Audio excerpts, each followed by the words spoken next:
This is the story of how Hollywood's biggest studios didn't just ignore their stars' addictions, they engineered them.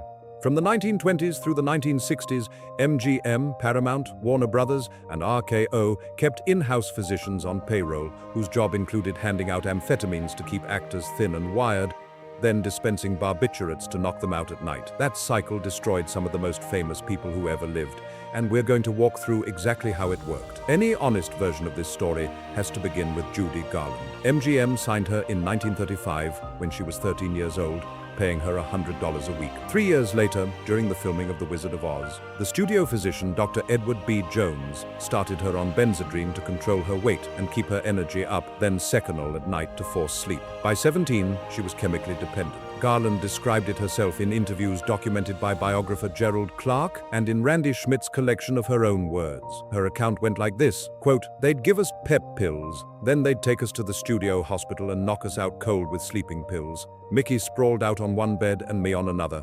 After 4 hours, they'd wake us up and give us the pep pills again." End quote. That's not an actress spinning excuses, that's a child describing an assembly line.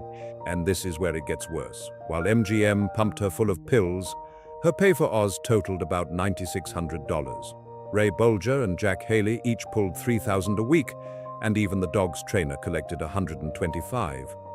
Louis B. Mayer reportedly called her "my little hunchback" and "fat little pig with pigtails," enforcing a diet of chicken soup, black coffee, and cigarettes.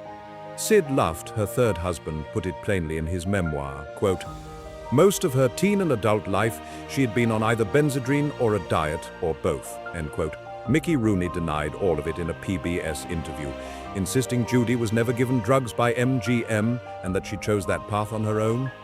Most historians reject his account because Garland's version lines up with Luft's testimony, Debbie Reynolds' memoir, Clark's research and medical records. The damage never stopped accumulating. April 1947 brought a breakdown, and that June, her first suicide attempt. By 1949, MGM had fired her from Annie Get Your Gun. September of 1950, the studio terminated her contract after 15 years. Luft later told the New York Times she attempted suicide roughly 20 times during their 13-year marriage. London is where it ended, on June 22, 1969. Garland was 47. Coroner Dr. Gavin Thurston ruled it barbiturate poisoning, incautious self-overdosage, accidental, with her blood showing the equivalent of 10 Seconal capsules, and her autopsy revealing cirrhosis of the liver. Thurston's exact words were, quote, "This is quite clearly an accidental circumstance to a person who was accustomed to taking barbiturates over a very long time," end quote. Roughly 22,000 people filed past her casket at the New York funeral. Garland was far from alone, and the reason so many of these stories stayed buried for decades comes down to two men at MGM, Eddie Mannix and Howard Strickling. Mannix was a former bouncer who rose to general manager and vice president of the studio. Strickling, a former journalist, ran MGM's publicity department from 1924 into the late 1960s and maintained a research unit of 20,000 books and 250,000 cross-indexed clippings. Everyone in Hollywood called them the Fixers. Their operation worked like this. Whenever something went wrong, and things went wrong constantly, Mannix and Strickling arrived before the police. When John Harlow's husband Paul Byrne turned up dead on September 5, 1932, a dozen MGM employees received scripted lines and planted a suicide narrative before law enforcement even walked through the door. Spencer Tracy's alcoholism got so unmanageable, the studio assigned a dedicated Tracy Squad ambulance team. Clark Gable crashed his car drunk into a eucalyptus tree in 1933, and Strickling erased it from existence. These are documented events confirmed across multiple biographies. While the Fixers scrubbed the headlines, the studios kept manufacturing the problems. Gail Russell may be the single clearest case of a studio directly creating an addict. Paramount signed her at 18 for $50 a week, and she suffered from stage fright so severe that her director on The Uninvited recalled she could only manage 5 or 6 lines before bursting into tears. According to researcher Barry Roberts, the head of Paramount's makeup department suggested she try a drink to settle her nerves, and Russell, who had never touched alcohol in her life, took the advice. By her third film, she was drinking on set. Director Joseph Losey, working with her on The Lawless in 1950, recalled she couldn't deliver a single line without a drink. On August 26, 1961, she was found dead at age 36, with a vodka bottle at her side and liver damage from acute and chronic alcoholism. A career and a life ended because a makeup man told a teenager to have a cocktail. Frances Farmer followed a parallel track. Paramount signed her in 1935 and prescribed Benzedrine as an appetite suppressant, which was standard studio practice at the time. That escalated alongside severe alcoholism. And when she stood before a judge in January of 1943, she screamed, quote, "I drank everything I could get, including Benzedrine, and I get liquor in my milk. I get liquor in my coffee and in my orange juice," end quote. She hurled an inkwell at the judge and received 180 days. Eventually, she landed at Western State Hospital in Washington, where she remained for nearly 6 years. The famous lobotomy claim, which comes from a 1978 book called Shadowland, turned out to be a fabrication. Author William Arnold admitted it in a 1983 federal court case, and Farmer's own memoir never mentions a lobotomy. The documented facts are horrific enough without the invention. The men of Golden Age Hollywood fared no better, and Errol Flynn stands as a prime example. Warner Brothers kept him under contract for roughly 20 years, during which biographers estimate he consumed 2 to 3 bottles of vodka a day at his worst, while also using cocaine, which he openly referred to as his sinus medication. A letter he wrote in 1953 requesting "my sinus stuff with less bicarbonate" eventually sold at Christie's auction house. October 14, 1959, in Vancouver, his heart gave out at age 50. The autopsy listed myocardial infarction with coronary atherosclerosis, fatty degeneration of the liver, and cirrhosis. According to the Vancouver coroner's memoir, 6 bottles of whiskey went into the coffin with him at Forest Lawn. John Barrymore, widely considered the greatest actor of his generation, saw alcohol consume everything, including his ability to work. By the end, he reportedly drank perfume when denied liquor. Bankruptcy came in February of 1937, with $160,000 in debts hanging over him.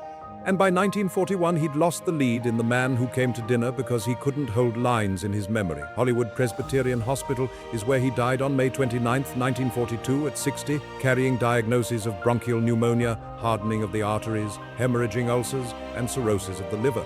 Bela Lugosi's addiction started with a doctor's prescription, morphine for sciatic nerve damage, and spiraled outward to include methadone, Demerol, and barbiturates. On April 21, 1955, he checked himself into the hospital at 72 years old, weighing just 125 pounds. His words to the judge were, quote, "Shooting pains in my legs made a medical addict of me. I started using morphine under doctor's care. I knew after a time it was getting out of control," end quote. $500,000 in film earnings, all gone. Frank Sinatra, a stranger to Lugosi, showed up with a $1,000 check. Lugosi died on August 16, 1956. As the old studio system weakened through the 50s and 60s, a new supply chain emerged out of a Manhattan medical office. Dr. Max Jacobson, known to his clients as Dr. Feelgood, injected methamphetamine into a roster that included Montgomery Clift, Judy Garland, Marilyn Monroe, Cecil B. DeMille, Marlene Dietrich, Eddie Fisher, Elizabeth Taylor, Tennessee Williams, and dozens more. 80 grams of amphetamine flowed through his office every month, enough to produce 100 strong doses each day. According to the New York Times expose that brought him down in 1972, the state revoked his medical license in 1975 after the death of a patient from acute amphetamine poisoning. Eddie Fisher later traced his amphetamine addiction back 37 years, all the way to his first appointment with Jacobson. William Holden's story shows how these addictions spilled beyond the addict. On July 26, 1966, near Pisa, Italy, he got behind the wheel drunk and struck another car, killing 42-year-old Giorgio Veleno of Prato. An 8-month suspended sentence was all he received. 15 years later, on November 12, 1981, alone in his Santa Monica apartment with a blood alcohol level of 0.22, more than double the legal limit, he slipped on a throw rug, cracked his head against a teak bedside table, and lay conscious for at least 30 minutes before dying at 63. No fall in Hollywood was steeper than Barbara Payton's $10,000 a week at Warner Brothers in 1950. That was her peak. By the late 1950s, she was working Sunset Boulevard as a prostitute, sometimes charging as little as $5. Her 1963 memoir, I Am Not Ashamed, earned her a $2,000 payment. On May 8, 1967, at her parents' home in San Diego, she died of heart and liver failure from chronic alcoholism. She was 39. The question that always comes up with these stories is whether the studios deserved the blame or whether personal choices and private demons drove these collapses. Both are true at the same time, and historian Thomas Schatz has pointed out that the same studio system also generated Hollywood's greatest creative output. You can't completely untangle the art from the machine. John Barrymore's father died of syphilis-induced insanity. Buster Keaton survived an abusive vaudeville childhood, and Barbara Payton came from a family already battling alcoholism.